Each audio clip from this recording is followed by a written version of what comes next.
Un détail presque invisible a tout déclenché. Un décret de 12 lignes signé à l'aube, dont personne ne mesurait encore la portée. En quelques heures, l'acte discret renversa l'équilibre que l'on croyait figé, révélant une rupture plus profonde que les opérations militaires annoncées depuis des mois. Que signifie vraiment ce basculement pour ceux qui vivent au cœur du Sahel? Et pourquoi touche-t-il directement les choix d'Ibrahim Traoré? Un pays entier semble avoir franchi une ligne qu'aucune puissance extérieure n'avait anticipée. Ce récit promet une lecture sans phare. Comprendre comment une décision administrative minimale devient un pivot stratégique capable de modifier la sécurité, la dignité et l'économie d'un pays soumis à une pression permanente. La promesse est simple, révéler en 10-12 mots pourquoi une réforme née dans l'urgence redéfinit les marges d'action d'un État pauvre face au chaos régional. Le Burkina Faso ne joue pas une réforme technique, mais un pari total où l'erreur coûterait davantage que l'immobilité. Le risque n'est pas abstrait. Une armée remodelée, une justice réinventée, une population encore marquée par des années de peur. La question centrale surgit alors. Comment un pays peut-il transformer ses faiblesses structurelles en levier collectif sans s'effondrer sous son propre poids? Chaque acteur, institution, communauté, ancien détenu génu, village isolé, avance dans un équilibre précaire où le succès renforcerait l'idée d'une souveraineté assumée, mais où l'échec ferait chanceler l'ensemble d'une reconstruction encore fragile. La suite dévoilera pourquoi ce pari, longtemps jugé impossible, devient soudain un modèle en gestation. La première révélation frappe d'emblée. En moins de 2 ans, 92% du territoire autrefois perdu a été reconquis, bouleversant une carte que l'on considérait comme irréversiblement fracturée. Une seconde donnée vient compléter ce basculement. Les attaques majeures contre les civils diminuent nettement dans plusieurs provinces du Nord, signe que la dynamique locale change dès l'instant où le terrain cesse d'être abandonné. Dans ce cadre transformé, la réforme des prisons ne peut plus être lue comme une mesure isolée. Elle devient le prolongement logique d'une stratégie où sécurité, économie et dignité se renforcent mutuellement. Sous l'impulsion d'Ibrahim Traoré, les gestes initiaux, vider les cellules, distribuer les uniformes, redéployer les unités, semblent moins relever d'un coup politique que d'un protocole cohérent destiné à combler les failles administratives et opérationnelles accumulées depuis des années. Une temporalité nouvelle remplace l'ancienne, celle où l'État cherche moins à contenir la crise qu'à réorganiser ses ressources humaines pour la faire reculer. Le Sahel fournit ici l'arrière-plan incontournable. Depuis une décennie, la région est décrite par les puissances étrangères comme une zone d'instabilité. Mais cette étiquette masquait une réalité plus rugueuse, des villages encerclés, des terres abandonnées, des familles déplacées et un appareil judiciaire perçu comme un mécanisme paralysé. Lorsque les forces internationales se sont retirées, elles ont laissé derrière elles un vide stratégique qu'aucune institution locale ne semblait capable de combler. C'est précisément dans ce vide que l'initiative a pris forme. Les récits venant des hameaux et des marchés montrent donc comment les premiers effets visibles n'ont pas émergé sur le front militaire, mais dans la proximité quotidienne. Des patrouilles composées d'hommes autrefois incarcérés, des champs remis en culture, des canaux réparés, une confiance timide mais réelle qui refait surface. Pour de nombreuses familles, la justice cesse soudain d'être une abstraction lointaine pour devenir une présence mobile, imparfaite mais tangible. Ce retournement, encore fragile, sert désormais de point d'ancrage à l'ensemble de la transformation. Un pays qui recompose ses marges, une société qui teste ses propres limites, un État qui redéfinit ses instruments.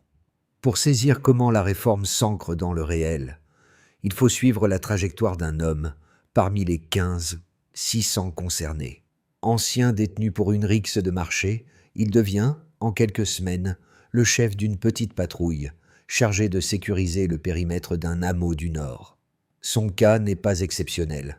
Il représente cette génération d'hommes dont la faute relevait moins d'une dangerosité profonde que d'une misère devenue délit.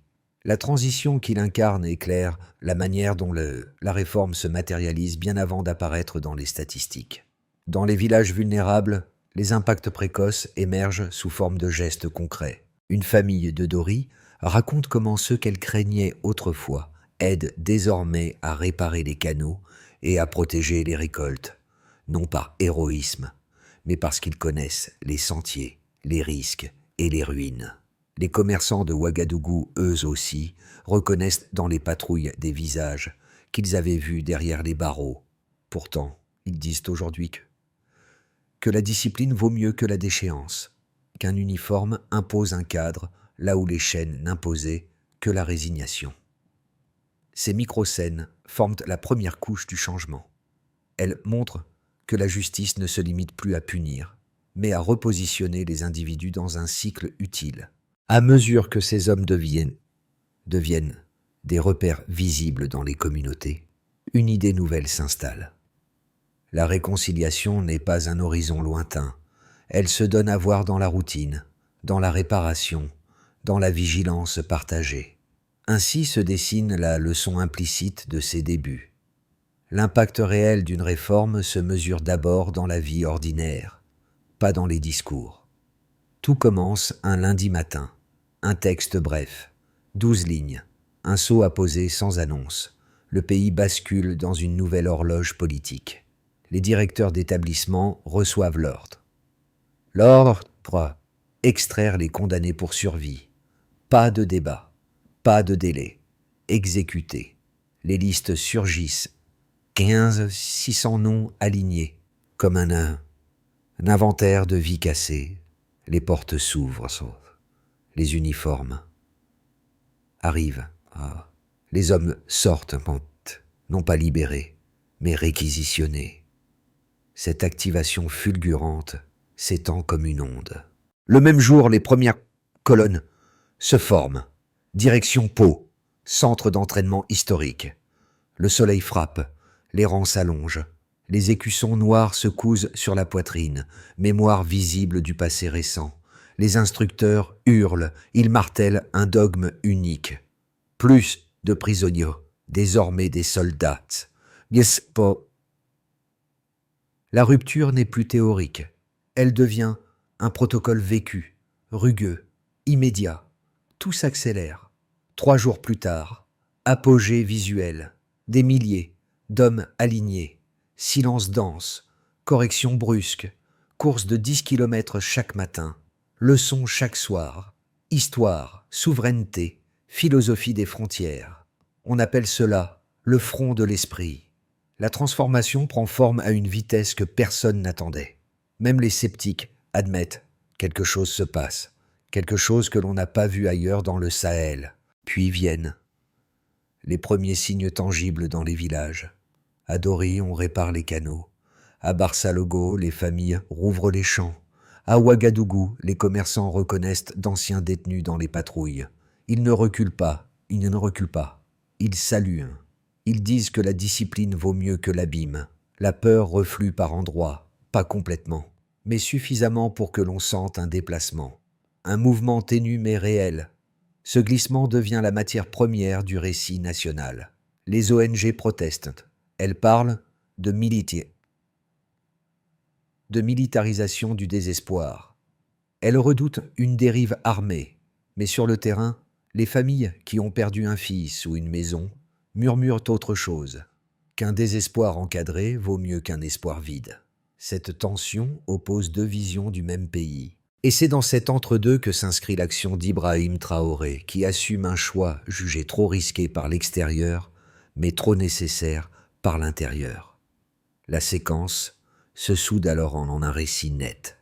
Activation brutale, apogée militaire, première répercussion sociale. Rien n'est stabilisé, rien n'est garanti. Mais le pays avance, porté par un protocole improvisé en apparence, méthodique en profondeur. La ligne de base était sombre. Attaques en série, villages abandonnés, terre en friche. Le delta qui suit la mise en œuvre du programme révèle un basculement mesurable, brutal dans son amplitude et impossible à ignorer. On observe d'abord que sécurité, 37% d'attaques. La chute est nette, observée sur les zones rurales les plus exposées. Chaque pourcentage gagné correspond à des villages réoccupés, des axes rouverts, une peur moins tenace. L'effet ne provient pas d'un renfort extérieur, mais d'un déplacement d'acteurs locaux, ceux qui connaissent le sentier, cache et géographie du risque. Leur présence modifie immédiatement la dynamique. Moins d'embuscades, plus de vigilance, un terrain moins favorable aux incursions rapides. Cette baisse, même discutée par certaines ONG, demeure le premier signal qu'un système peut se stabiliser depuis l'intérieur. Un second signe apparaît lorsque l'économie agricole, plus 21% de production. Cette progression paraît modeste, mais elle traduit une réorganisation profonde. Les zones autrefois abandonnées à cause des violences redeviennent cultivables. L'agriculture reprend lorsque la sécurité atteint un seuil minimal, et ce seuil semble franchi dans plusieurs provinces.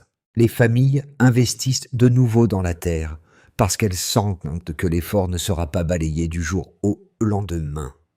Les agents locaux confirment que l'afflux de main-d'œuvre réhabilitée a accéléré la remise en culture des parcelles.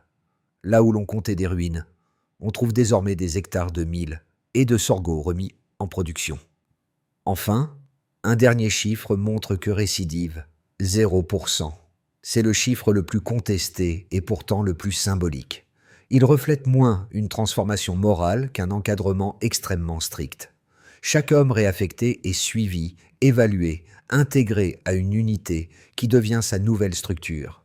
L'absence de récidive tient autant à la discipline militaire qu'à l'utilité retrouvée. Être soldat ou travailleur soldat vaut mieux que retourner derrière les barreaux. Le système fonctionne parce qu'il repose sur un cycle court. Formation, déploiement, contrôle continu. Ce chiffre nourrit la doctrine portée par Ibrahim Traoré. Une justice qui régénère coûte moins qu'une justice qui enferme. Ces indicateurs, pris séparément, peuvent sembler fragiles. Pris ensemble, ils dessinent une mécanique cumulative. Moins d'attaques permet plus d'agriculture. Plus d'agriculture réduit la dépendance aux aides extérieures. Moins de dépendance libère du budget. Un budget libéré soutient l'infrastructure et renforce la souveraineté. Chaque amélioration nourrit la suivante, créant un cycle ascendant que l'on ne voyait plus depuis des années. Les critiques rappellent que ces résultats restent précoces. Elles soulignent que la discipline pourrait se fissurer, que la pression extérieure pourrait croître, que les chiffres pourraient masquer des tensions internes. Mais elles reconnaissent également que peu de pays du Sahel ont enregistré une telle convergence de données en si peu de temps. Que l'expérience réussisse ou non à long terme, elle montre déjà qu'un État pauvre peut, à travers une série de gestes décisifs, reconstruire un espace vital que l'on croyait perdu. Ainsi se structure la partie la plus froide du programme. Une démonstration par les faits, où chaque chiffre n'est pas un argument, mais une conséquence. Le débat en interne autour du programme divise profondément, et toute analyse honnête doit commencer par reconnaître la solidité des deux camps. D'un côté, les détracteurs rappellent que tant que confier la sécurité nationale à 15 ou 600 hommes, autrefois incarcérés, constitue un risque structurel. À leurs yeux, aucune formation accélérée ne peut effacer le fait qu'un détenu demeure un profil instable, surtout lorsqu'il se retrouve armé et intégré dans une chaîne de commandement fragile. Les rapports diplomatiques occidentaux soulignent ce même danger. Une force issue des prisons pourrait se révéler vulnérable à la désertion, à la dissidence interne ou à des allégeances fluctuantes si les conditions se dégradent. Ils redoutent qu'un tel dispositif crée une zone d'imprévisibilité accrue au cœur même de l'appareil sécuritaire. Leur argument central est simple. Un État pauvre ne peut se permettre une erreur stratégique de cette échelle. Face à cette critique structurée, le camp opposé déploie une logique tout aussi consistante. Il affirme qu'il n'existe pas de solution parfaite, dans un pays où les groupes armés disposent de mobilité, d'initiative et d'une connaissance intime des terrains.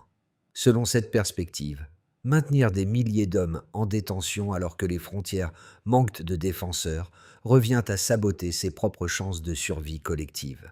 Les défenseurs insistent également sur un fait rarement contesté.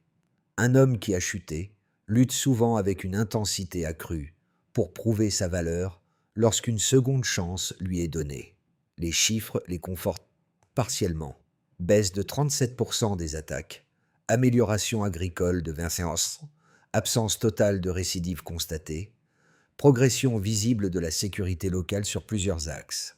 Le Stillman exige de faire converger ces deux vérités sans les édulcorer. Oui, le risque existe, réel, mesurable, et il ne peut être balayé par l'enthousiasme ou la nécessité.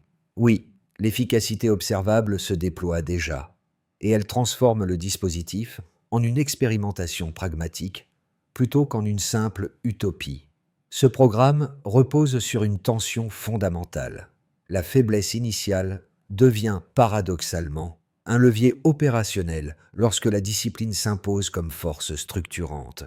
La question n'est alors plus de savoir si la méthode est parfaite, mais si son équilibre peut tenir face au temps, quand la survie bouscule la morale.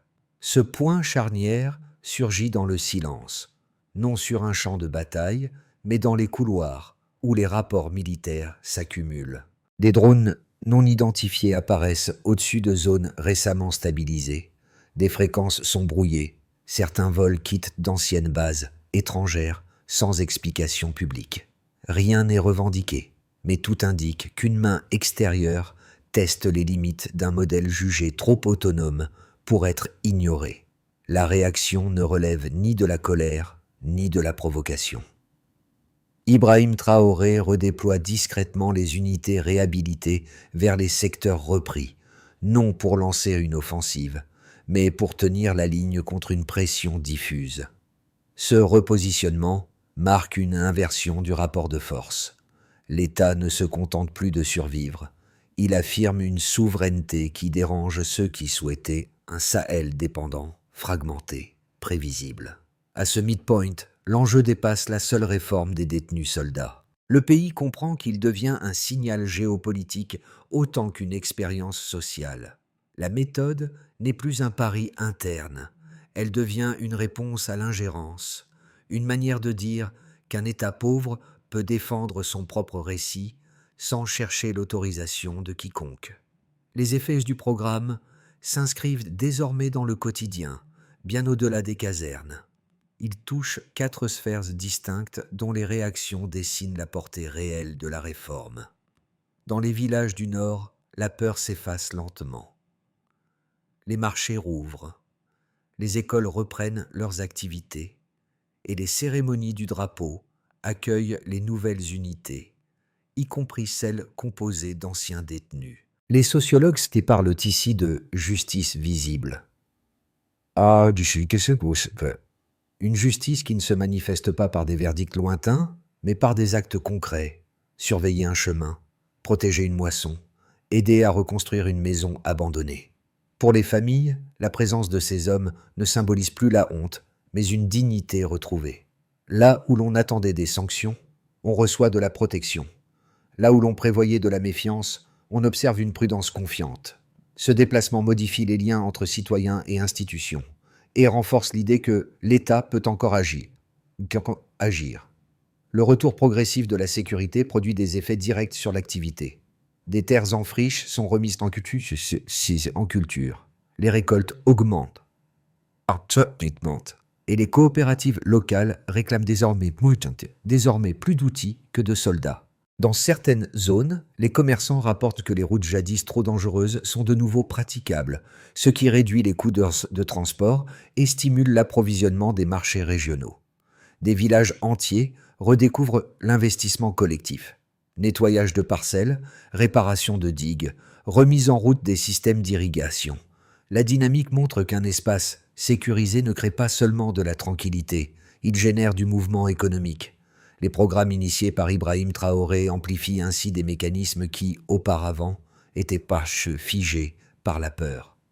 Les transformations les plus inattendues apparaissent dans les liens humains. Des mères, qui attendaient autrefois derrière les barreaux, viennent désormais aux parades pour saluer ceux qui ont payé leurs dettes par la sueur. Des jeunes, inspirés par les vidéos d'entraînement, découvrent une forme d'admiration nouvelle pour ces unités. Un paysan du Nord résume ce sentiment. Ils connaissent nos ruines, donc ils savent ce qu'il faut défendre. Cette reconnaissance ne gomme ni les fautes passées, ni les risques, mais elle crée une base émotionnelle stable, un espace où la réintégration devient crédible. Le programme ne produit pas seulement des soldats, il recompose un imaginaire social autour de la discipline, du service et de la réparation. Dans les capitales voisines, les observateurs du Mali, du Niger et du Ghana assistent en silence aux cérémonies militaires. Ils comprennent que cette expérience dépasse le cadre national. Elle renverse ainsi un récit ancien où les pays du Sahel dépendaient d'interventions étrangères pour sécuriser leur territoire. La méthode burkinabé introduit une logique nouvelle. Souveraineté sans tutelle, sécurité sans dette, discipline sans humiliation. Pour certains États, cela constitue un précédent. Pour d'autres, une provocation. Mais tous reconnaissent qu'un modèle alternatif émerge, capable de perturber les schémas régionaux habituels. À travers ces 4 groupes, une idée commune se cristallise. Un pays pauvre peut redevenir maître de son histoire collective lorsque ses habitants voient, chaque jour, les preuves concrètes de sa propre résilience. Comparer les risques, non les intentions affichées. Telle est la ligne directrice pour comprendre les prochains mois. Le dispositif avance sur un fil étroit et 3 trajectoires se dessinent, chacune plausible, chacune suspendue à la discipline collective. Si la stabilité actuelle se maintient, les unités issues du programme seront intégrées progressivement à l'armée régulière. Le mouvement déjà amorcé dans les villages, marchés rouverts, routes sécurisées, reprises agricoles, s'étendra vers les zones plus éloignées, créant un effet de cascade. Les frontières resteront sous pression, mais les incursions diminueront, tandis que les chaînes logistiques intérieures se renforceront. Le budget militaire pourrait se stabiliser, voire légèrement baisser, grâce à la fermeture de plusieurs prisons et à la réaffectation des ressources. Dans cette trajectoire, la réforme cesse d'être une expérience isolée et devient un pilier durable de la gouvernance. La question ouverte serait alors: comment maintenir la cohérence du dispositif une fois institutionnalisé? Dans cette version, la synergie entre unités, réhabilité, communauté locale et forces régulières crée une plateforme adaptée aux coopérations régionales. Le Mali et le Niger, confrontés aux mêmes dynamiques, pourraient y voir un modèle reproductible et solliciter des échanges d'instructeurs, de doctrines ou de cadres opérationnels.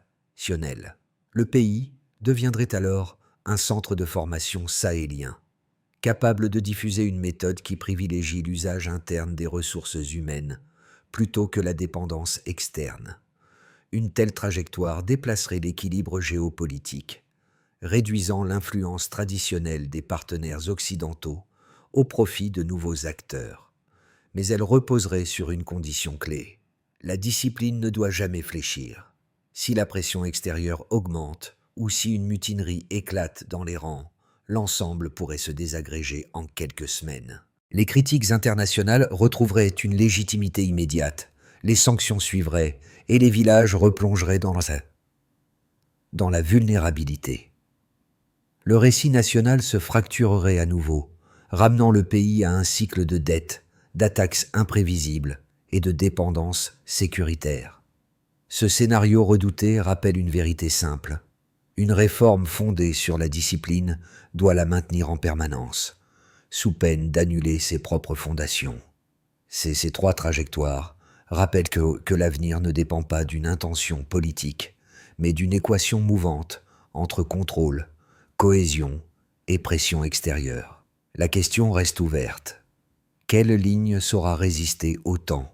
Les transformations les plus profondes ne se lisent ni dans les budgets, ni dans les cartes militaires, mais dans la manière dont 3 groupes vivent ce changement au quotidien. Leur perception, plus intime que les chiffres, révèle ce que le programme modifie réellement dans la vie sociale du pays. À Ouagadougou et Kaya, les vidéos d'entraînement circulent abondamment, partagées par des étudiants qui y voient moins un geste martial qu'un symbole d'endurance. Pour une génération habituée à la précarité, la réhabilitation de milliers d'hommes sert d'exemple inattendu. Si eux peuvent recommencer, pourquoi pas nous? Cette logique ouvrirait une brèche psychologique, transformant une réforme sécuritaire en moteur d'identification collective. Les jeunes ne glorifient pas la force. Ils retiennent l'idée de seconde chance. Dans les villages qui avaient perdu le sommeil pendant des années, l'arrivée des unités nouvellement formées change le rythme du quotidien. Les mères, qui se rendaient autrefois aux prisons pour apporter de la nourriture, viennent désormais aux parades du matin. Le sentiment de honte s'atténue, remplacé par une forme de reconnaissance. L'homme qui revenait brisé revient maintenant utile.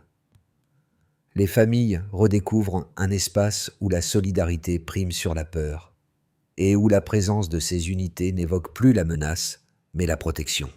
Des journalistes et universitaires du Mali, du Niger ou du Ghana suivent discrètement les cérémonies et les opérations locales. Ils perçoivent dans cette méthode plus qu'une politique nationale, un langage culturel en gestation. Ce qu'ils observent n'est ni une militarisation brute, ni une célébration héroïque, mais une tentative de réconciliation par la discipline. Le pays devient un laboratoire où l'autorité n'écrase pas, mais restructure. Pour ces trois groupes, un fil commun apparaît, la possibilité de voir un pays pauvre reconstruire son propre horizon, pas par miracle, mais par cohérence et constance. Construire une méthode durable exige plus qu'un succès initial. Il faut une architecture capable de résister au temps. C'est dans cette logique que s'esquisse une feuille de route en 4 étapes, chacune pensée pour éviter qu'un programme fondé sur la discipline ne se transforme en système rigide ou opaque. Ibrahim Traoré insiste sur un principe simple. Rien n'existe s'il ne peut être mesuré.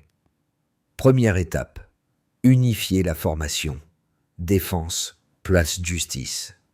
Les centres d'entraînement passent sous double tutelle afin d'empêcher les dérives locales. Chaque cohorte suit des critères standardisés. Des audits réguliers permettent d'ajuster rapidement les pratiques. L'objectif est clair. Garantir que la discipline ne devienne pas improvisation. Deuxième étape. Intégrer l'éducation civique dans tout l'appareil d'État. Les écoles, universités et administrations adoptent un programme de dignité appliqué. Les élèves apprennent les principes du service public comme une compétence, pas comme un slogan. Les retours des enseignants servent de baromètre pour mesurer les progrès. Cette étape crée un socle culturel qui dépasse le cadre militaire. Troisième étape, mutualiser la sécurité avec le Mali et le Niger. La région cesse de fonctionner comme un tampon et devient un corridor d'autonomie. Les missions conjointes réduisent les vulnérabilités frontalières. Les zones stabilisées s'élargissent, créant un filet collectif de protection. La coopération transforme une initiative nationale en structure régionale viable. Quatrième étape, imposer des indicateurs vérifiables. Taux de récidive, village reconstruit, économie dégagée, implication communautaire. Tout doit être mesurable. Des tableaux comparatifs semestriels sont publiés. Des contrôles croisés assurent la transparence interne. Cette logique scelle la doctrine voulue par Ibrahim Traoré. Une réforme ne vaut que si elle peut prouver sa propre cohérence. Ainsi, la méthode devient système, et le système devient trajectoire. Au centre d'entraînement de Pau, là où tout avait commencé, les écussons noirs cousus sur la poitrine rappelaient autrefois la chute de milliers d'hommes. Aujourd'hui, ce même symbole guide ceux qui ont appris à se relever, non par absolution, mais par utilité retrouvée. Les villages se souviennent encore du retour des premières unités, non pas des silhouettes honteuses, mais des hommes décidés à réparer ce qui avait été brisé. Cette inversion silencieuse à changer la manière dont les communautés regardent leur propre avenir. Lors du premier défilé officiel, la foule s'attendait à voir un cérémonial triomphal. Pourtant, rien de tel. Les rangs avançaient sans emphase, les drapeaux descendaient sans éclat rhétorique, et Ibrahim Traoré marchait à leur côté, et non au-dessus d'eux. Ce geste simple a marqué les esprits bien plus qu'un discours, car il rappelait que cette transformation n'appartenait pas à Sassananos, mais à tout un peuple. Un enfant demanda alors à sa mère : « Ce sont des criminels ?» Elle répondit doucement : « Ce sont des hommes qui ont appris à se tenir droit. » Cette phrase continue de circuler, de marché en marché, comme une lueur obstinée dans un pays longtemps privé d'horizon. Une phrase forte résume ce moment. La dignité renaît toujours plus fort que la peur.